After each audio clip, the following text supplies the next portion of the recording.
Welcome to Bishop's Breakdown, my weekly show where I recap big games around the league of NFL, NBA, and WWE. So let's play it by ear. Also, I'll give my power rankings for the NFL and NBA. At the end, I got a segment I like to call the elephant in the room, where I talk about big topics across all sports and give y'all my thoughts. Let's dive in. The WWE recently posted 4 cryptic videos of people walking in slow motion. People assumed it was a return of a wrestler. Some said Jericho, others said Gunther, or even Santos Escobar. But according to the PW Insider Elite, it's just a promo content for WrestleMania 42 and not a tease any storyline. If that's true, that's pretty disappointing. Now on to college football. Before we talk about my home team, let's give a props to a team I didn't see being as good as they are, the Indiana Hoosiers.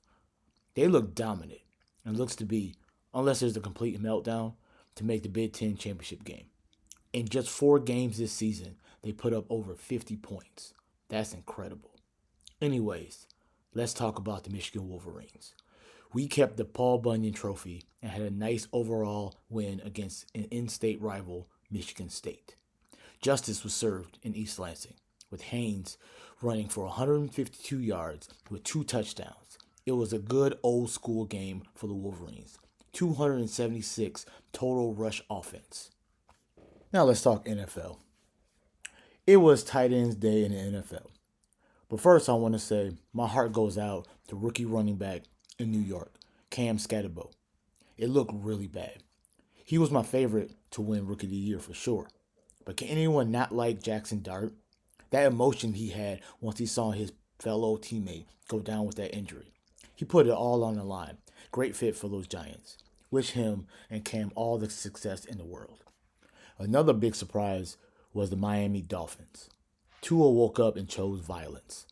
Listen to this wild stat line. 20 for 26, 0 interceptions, 205 yards passing, and 4 touchdowns. Where was this Tua 6 games ago, 3 games ago, 1 game ago? I want to say, I'm sorry, Tua, for ever doubting you. Well, I didn't really catch too much NBA action the weekend, but with tight end day, with college football, but these 2 things stood out for me.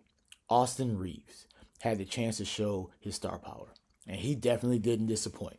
No LeBron, no Luka, clearly no problem.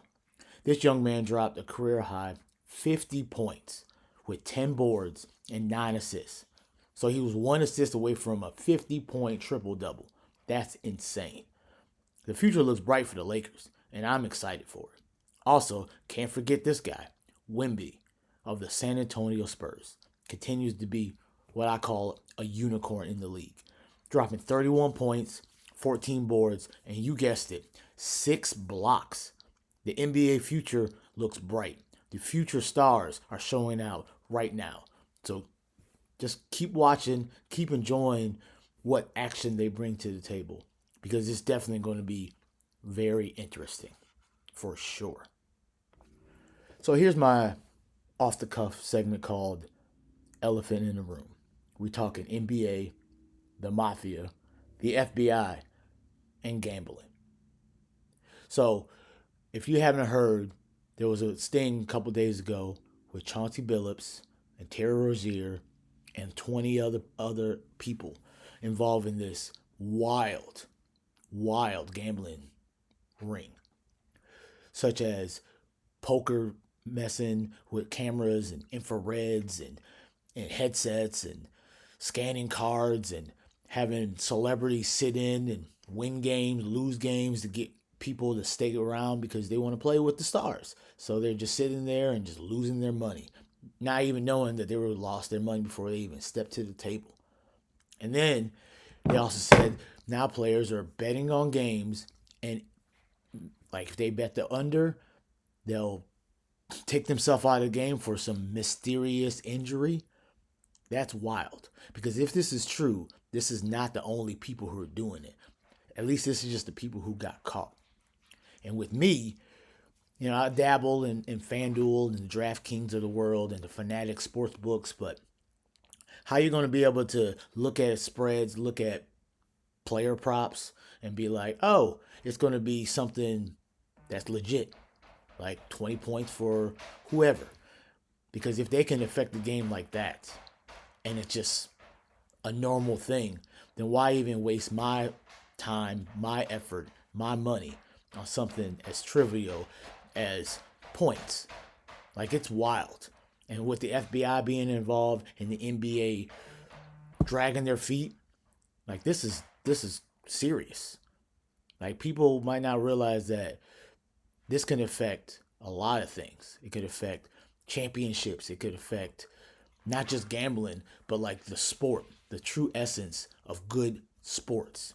And without the true essence, without the love, without the drive, why even watch it? Why even be interested in seeing these athletes perform when 90%, maybe even less than that, but some people are just taking it out of the thing and just saying, let's go and do what we want to do and forget everybody else.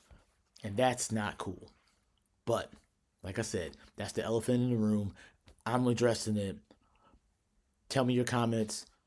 Send me emails, whatever, direct messages, and let me know how you feel in this situation. Because this is not just happening in the NBA. Like, maybe it's happening in Major League Baseball. Maybe it's happening in the NFL. But I remember when Pete Rose was points shaving and doing all these things, and it was the worst thing in the world, and it's still happening. Like, it's still a thing. And now it's even easier to gamble. You can pick up your cell phone wherever you are and put money down on player props, money lines, point spreads, anything.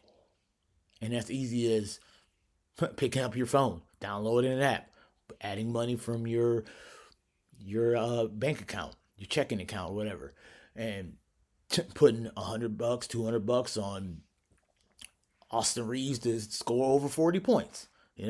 Stuff that's maybe 10, 20 years ago you had to go out and find a casino or whatever to bet these things, and now it's just easy as pie.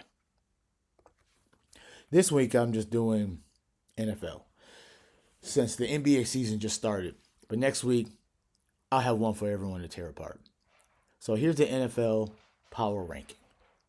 Number 1, the Indianapolis Colts, with Daniel Jones in the backfield, thought to be the worst quarterback on the planet. But he's doing something I didn't see coming. I guess I was just blinded by how terrible the Giants were, and it wasn't him. It was the people around him, clearly.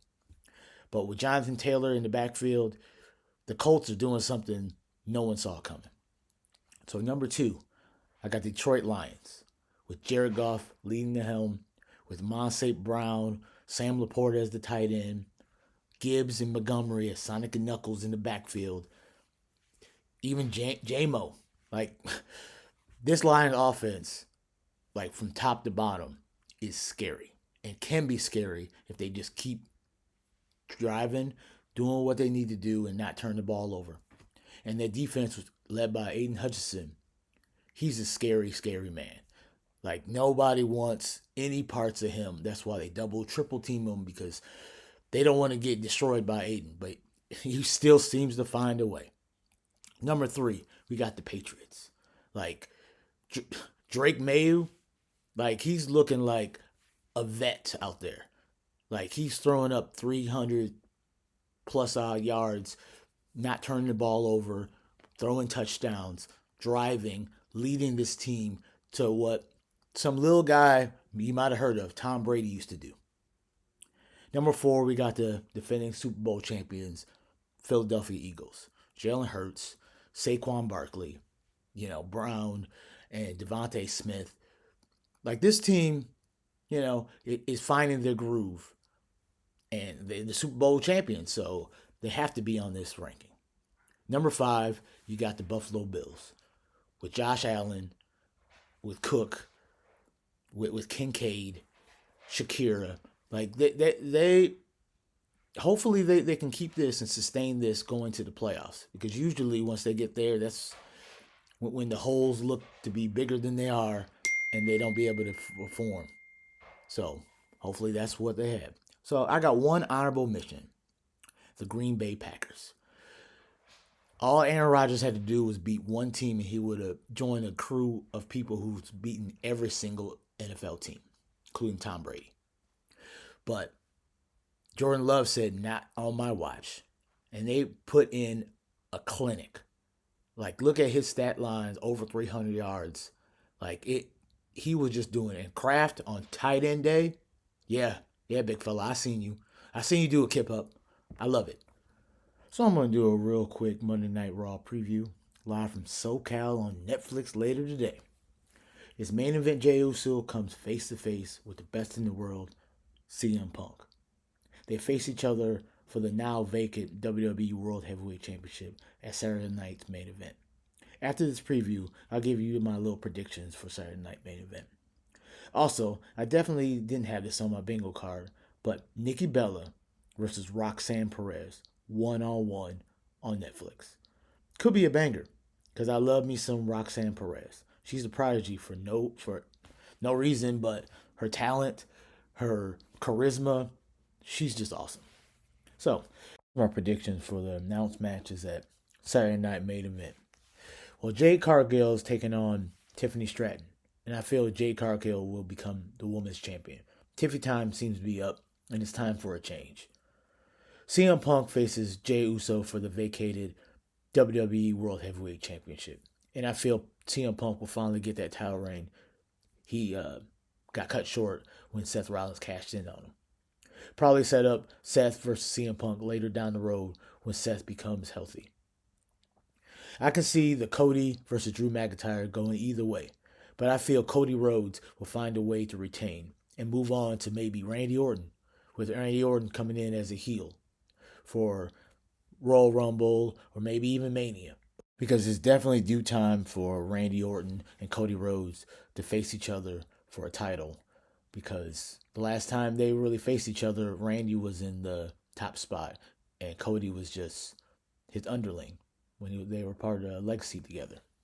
So I feel that it should be a really good time to have this match to see, who's better, and I think they will put on a banger for sure. So I got this observation about Killer Cross. And the Killer Cross, we want cross chants. WWE pulled we have Cross at home already. And just put Aleister Black and Selena Vega in that role, which feels super disappointing. And shows that they could easily have done this with Cross and Scarlett, but they chose to drag their feet and not make them feel wanted or even like a thing for them, because they deserve better. And us fans, we deserve better. So read the room, Mr. Paul Levesque, with TKO pricing out families for all their events, not just the PLEs and the WrestleManias, but the Raws, the SmackDowns, even the house shows are ridiculously overpriced for what maybe 5 years ago they were tolerable. Like, you understood that if you want front row of WrestleMania, it's going to cost you, but it shouldn't cost you 15, 16 grand. Like, people are struggling out here, and you're like, well, only rich people can come to our events. What about us regular Joe Schmoes who enjoy and love to see the stuff live and in person? But now, with your making me feel like an idiot, you just turning away the fans that they don't even want to watch the programming. And that is disappointing, because I love watching Raw. I love watching SmackDown. I love watching the PLEs, and I love enjoying pro wrestling. But if you're going to price this out and you make us feel like we're idiots, then don't be surprised when viewership goes down and these big $billion contracts that you're getting from Netflix and USA and NBC and all this are going to go down because the viewership doesn't match what they're paying. So that's my thoughts. Tell me what you think, because I love me some pro wrestling. So there you have it.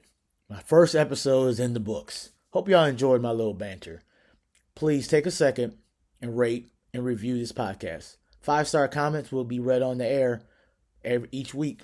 So if you enjoy what I do, what I say, and want to hear even more, don't forget to follow or subscribe to my show.